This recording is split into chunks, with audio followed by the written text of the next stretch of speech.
మూలిగే నక్క మీద తాటికాయ పడ్డట్టుగా అసలకే ఓటమి భయంతో ఉన్నటువంటి జగన్మోహన్ రెడ్డిని టాలీవుడ్ బడా హీరోలు మరింత భయపెడుతున్నారా? టాలీవుడ్ బడా హీరోలు ఇచ్చినటువంటి పిలుపు మేరకు జగన్మోహన్ రెడ్డిలో ఓటమి భయం రెట్టింపయిందా అంటే అవునని సమాధానం ఇస్తున్నారు కొంతమంది రాజకీయ విశ్లేషకులు. ఇక ఇదే అంశానికి సంబంధించి మనతో మాట్లాడేందుకు ప్రముఖ రాజకీయ విశ్లేషకులు కృష్ణకుమారి గారు మనతో ఉన్నారు. మేడంతో మాట్లాడదు. మేడం నమస్తే. మేడం నమస్తే. మేడం, అసలే మూలిగే నక్క మీద తాటికాయ పడ్డట్టుగా జగన్మోహన్ రెడ్డి ఇప్పటికే ఓటమి భయంలో ఉంటే ఈ టాలీవుడ్ బడా హీరోలు ఇచ్చినటువంటి పిలుపుకి జగన్మోహన్ రెడ్డికి ఆ భయం రెట్టింపు అయింది అంటూ ఒక వార్త ఇప్పుడు సోషల్ మీడియాలో చక్కర్లు కొడుతుంది. జగన్మోహన్ రెడ్డికి ఓటు వేయొద్దు అంటూ టాలీవుడ్ అగ్ర హీరోలు పిలుపునిచ్చినటువంటి నేపథ్యంలో అది రానున్నటువంటి ఎన్నికల్లో జగన్మోహన్ రెడ్డికి వ్యతిరేకంగా పనిచేసే అవకాశం ఉంది అంటూ కూడా కొన్ని వార్తలు అయితే వస్తున్నాయి. వీటి మీద మీ విశ్లేషణ ఏంటి మేడం? ఇప్పుడు తాజాగా చూసుకుంటే అసలు మామూలుగానే రాష్ట్రం విభజన జరిగిన తర్వాత ఆంధ్రప్రదేశ్లో ఒక సినీ కళ అయితే లేదు. అప్పుడు చంద్రబాబు నాయుడు ఉన్నప్పుడు ఏదైనా తక్కువనే ఉంది. ఎందుకుంది అంటే అప్పుడు చంద్రబాబు నాయుడు వీళ్ళతోటి కలుపుకుని పోయాడా లేదా అనే దానికంటే కూడా సినీ పరిశ్రమ మొత్తం హైదరాబాద్లో స్థిరపడిపోయింది. స్థిరపడిపోయిన తర్వాత అడపాదడప అంటే షూటింగ్లు అక్కడే చేస్తారు. మళ్ళీ గమ్మత్తు అదే, ఆంధ్రాలో షూటింగులు చేస్తారు కానీ స్థిర నివాసాలు మట్టుకు హైదరాబాద్లోనే ఉన్నాయి. చాలామంది రాజకీయ నాయకులు కూడా అంతే కదా. రాష్ట్రం మొత్తం మీద విజయనగరంలో శ్రీకాకుళంలో ఎమ్మెల్యే కూడా హైదరాబాద్లో ఇల్లు ఉంటుంది. అదే పద్ధతుల్లో వీళ్ళు హైదరాబాద్లో ఉంటారు, స్థిర నివాసం ఇక్కడ ఉంటుంది, ఆంధ్రాకి వెళ్ళి షూటింగులు చేసుకుని వస్తారు. అలాగే వైజాగ్ ఋషికొండ ప్రాంతాన్ని ఈ షూటింగ్ స్పాట్లుగా తయారు చేయాలి అని రామానాయుడు ఎప్పటి నుంచో అనుకుని ఆయన ల్యాండ్ కొన్నారు కూడా. అక్కడ ల్యాండ్ కొని ఏదో స్టూడియో కడదాము అనుకుంటే చంద్రబాబు నాయుడు గవర్నమెంట్లో ఆయన అనుకునే లోపు పదవీకాలం అయిపోయింది. అంటే వీళ్ళు కొంచెం వెళ్ళాలా వద్దా అని ఆలోచిస్తా ఇక చివరికి జగన్మోహన్ రెడ్డి వచ్చిన తర్వాత ఆ ల్యాండ్కి సంబంధించి అసలు ప్రతి భూమిని వివాదాస్పదం చేశారు వైజాగ్లో. ఎందుకంటే వాళ్ళకి కన్ను ఉంది. ఎవరైనా సరే ఇసుగుబుట్టి సరే సావండి ఎంతో కొంత ఇచ్చి మాకు అని చెప్పి చెయ్యాలనే ఉద్దేశంతో ల్యాండ్ మాఫియా అక్కడ భీకరంగా ఉంది వైజాగ్లో. పైగా దానికి తోడు ఈ రాజధాని అనేసరికి ఇంకా వీళ్ళు మనల్ని ఎలాగో బతకనివ్వలేని అక్కడి నుంచి బిషానా ఎత్తేసిన వాళ్ళు కూడా చాలామంది ఉన్నారు. సరే, ఏది ఏమైనప్పటికీ స్టూడియోల నిర్మాణం జరగలేదండి. కారణాలు ఏమన్నా కానివ్వండి, దానికి చంద్రబాబు నాయుడు కారణం అవనివ్వండి, జగన్మోహన్ రెడ్డి కారణం అవనివ్వండి, స్టూడియోల నిర్మాణం జరగల. సో పరిశ్రమ ఎక్కడ వేసిన గొంగళి అక్కడే ఉన్నట్టుంది. సరే, దానికి తగ్గట్లు ఈ నంది అవార్డులు ఇవ్వటం లేట్ అయిందని అదని ఇదని ఏదో ఒకటి చిన్న చితక గొడవలు పరిశ్రమకిన్ను పాలనలో ఉన్న వాళ్ళకి అవుతానే ఉన్నాయి. మళ్ళీ ఇందాక మీరు అన్నట్టు మూలిగే నక్క మీద తాటిత్తు పడ్డట్టు స్వయంకృత అపరాధాలని ఉంటాయి కొన్ని. ప్రతి మనిషి చేస్తారు. ఒక పాపం జగన్మోహన్ రెడ్డి చిన్నపిల్లాన్ని చేసి అతను ఒక్కడనే అనటం కాదు నా ఉద్దేశం. స్వయంకృత అపరాధాలు ఎలా ఉంటాయి అంటే అధికారంలోకి వచ్చేసేసరికి బాగా కళ్ళు నెత్తికెక్కేసేసి కళ్ళకి మాయపొరలు కమ్మినాయి అంటారు పల్లెటూరుల భాషలో. ఈ మాయపొరలు కమ్మేసేసి అధికారం అనే ఒక పొరలు కళ్ళకి కమ్మేసేసి ఎవరు కనిపించలే ఆయనకి. ఆ ఎవరు కనిపించిన వాళ్ళల్లో సినిమా యాక్టర్లు కూడా ఉన్నారు. సినిమా యాక్టర్లకు ఎలా ఉంటుందంటే వాళ్ళ ఇగో ఎలా ఉంటుందంటే ఎక్కడికన్నా వెళ్ళనివ్వండి, రాజకీయ నాయకుడిని చూడడానికి వచ్చే జనాల కంటే కూడా సినిమా యాక్టర్లను చూడడానికి జనాలు వస్తారు. అది షూటింగులు జరుగుతున్నాయా, వాళ్ళ ఇళ్ళ, లేకపోతే ఇప్పుడు ఒక రాజకీయ నాయకుడి ఇంటి ముందు ఎవరుంటారు? ఏదైనా ఆఫీసుల్లో పనులు ఉన్నవాళ్ళు కావచ్చు, లేకపోతే ఏవో బాధలు కష్టాలు ఉన్నోళ్ళు ఉంటారు. ఏ బాధలు కష్టాలు లేకుండా కూడా ఒక్క సినిమా యాక్టర్లు ఇళ్ళ ముందే మనుషులు పడిగాపులు పడుతూ ఉంటారు. మరి అలాంటిది ఆ స్టార్డమ్ వాళ్ళు చూసిన తర్వాత, ఆ గ్లామర్ని దీన్ని ఎంజాయ్ చేసిన తర్వాత వాళ్ళు ప్రతి ఒక్కళ్ళ దగ్గర ఇలాగే కోరుకుంటారు. అంటే అది వాళ్ళకి తెలియకుండా ఆ మెదడు అలానే స్వీకరిస్తుంది అన్నమాట. అయితే అలాంటి పరిస్థితుల్లో అంటే వాళ్ళ ఫీలింగ్స్ని ప్యాంపరింగ్ అంటారు. ముద్దు జరుగుతూ ఉంటుంది. వాళ్ళకి ఇష్టం ఉన్నా ఇష్టం లేకపోయినా, వాళ్ళ అభిప్రాయాలతో సంబంధం లేకుండా, వాళ్ళ ఖాళీ సమయాలతో సంబంధం లేకుండా వాళ్ళని ఈ జనాలు ఎవరైతే మరి పిచ్చి జనాలు అనాలో మంచి జనాలు అనాలో తెలియదు కానీ అభిమానుల పేరుతోటి వాళ్ళు ముద్దు చేస్తూ ఉంటారు. అయితే వాళ్ళు అదే కోరుకుంటారు కూడా, తెలియకుండా ఇంకా అది వాళ్ళల్లో ఆవాహన అయిపోయి ఉంటుంది అది. అయితే సరే, మామూలుగా అయితే ఏ ముఖ్యమంత్రి అయినా సరే సినిమా వాళ్ళని ఒకంత బాగా చూసుకుంటారు.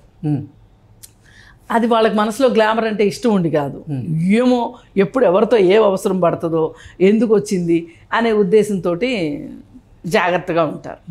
అలా ఉన్న వాళ్ళల్లో చంద్రబాబు నాయుడు కూడా చాలా మర్యాదగా ఉన్న పరిస్థితి ఉంది.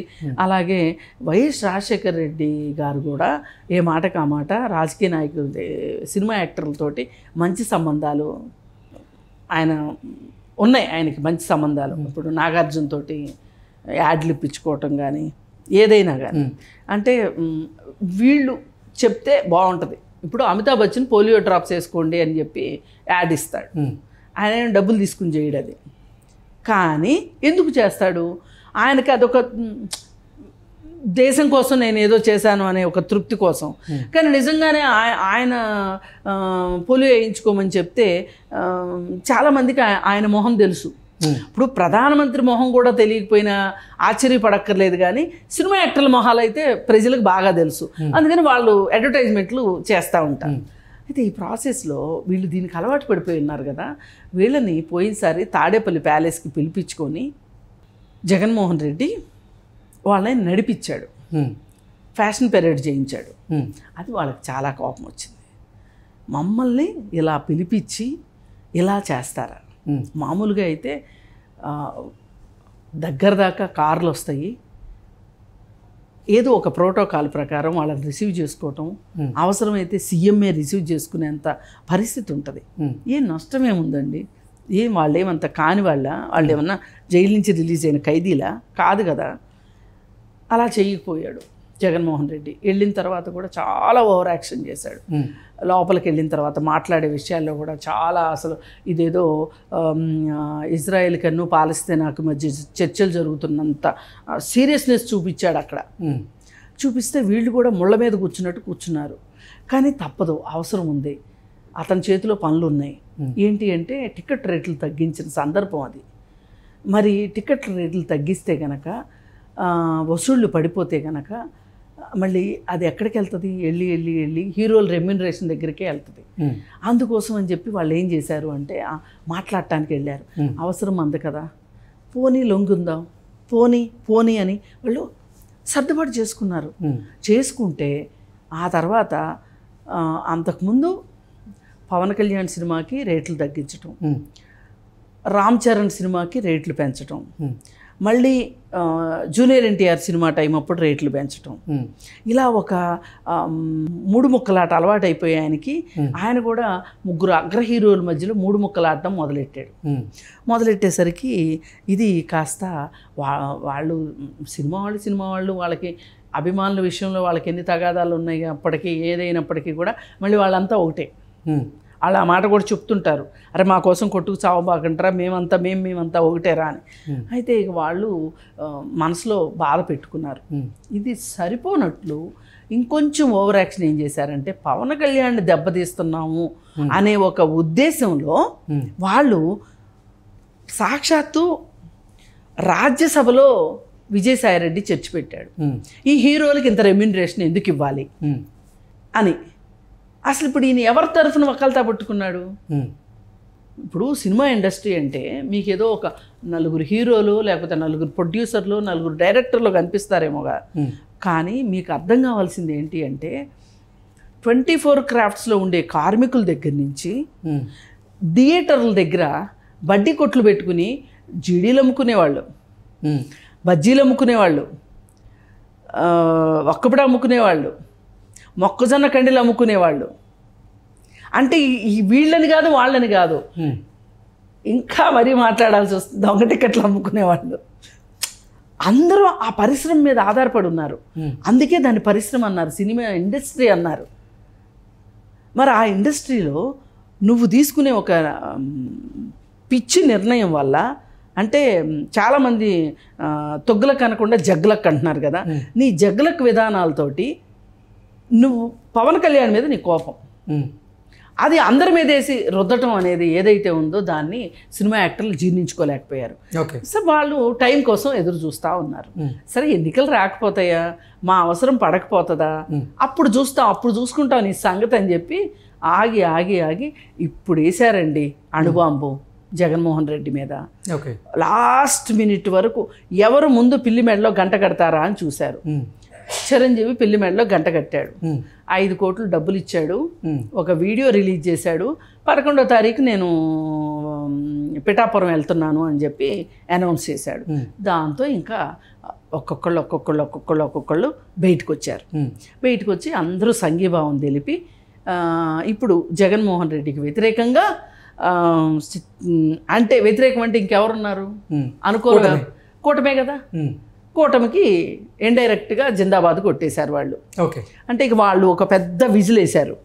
వాళ్ళు వేసి ఇంకా తిరిగే ఉంది చెప్పండి, ఇది పరిస్థితి. అయితే దీనిలో ఇంకొక కొసమెరుపు ఏంటి అంటే ఈ మధ్య ఏమండి జబర్దస్త్ వాళ్ళందరూ బాగా తెలుగుదేశానికి కూటమికి బాగా ప్రచారం చేస్తున్నారంట కదా అని రోజాని అడిగితే వాళ్ళెంతండి పోర్ట్రేటెడ్ పీపుల్, వాళ్ళు చెప్తే ఏదో కామెడీ చేసుకునివ్వండి వాళ్ళని అని మాట్లాడింది. అసలు జబర్దస్త్ షోల్లో వాళ్ళకంటే ఎక్కువ కామెడీ చేసింది ఈవిడ. సరే ఈ కామెడీ పీస్ని చూడలేక జనాలు చచ్చారు. అలాగే జగన్మోహన్ రెడ్డి కూడా ఒక నిర్ణయం తీసుకున్నాడు, ఆవిడని మంత్రివర్గంలో వేసి జబర్దస్త్కి వెళ్ళనివ్వకోకుండా. అంటే మనం గుర్తుపెట్టుకోవాల్సింది ఏంటి అంటే ఎవరిని తక్కువ అంచనా వేయకూడదు. ఎప్పుడు ఎవరితో ఏ పని పడుతుందో అని చెప్పి మనము ఇంత పొగరు చూపించకూడదు. జాగ్రత్త పడమని చెప్పను, పొగరు అనవసరం. ఇది ఇప్పుడు ఆ సార్కి తత్వం బోధపడేసరికి సమయం లేదు మిత్రమా.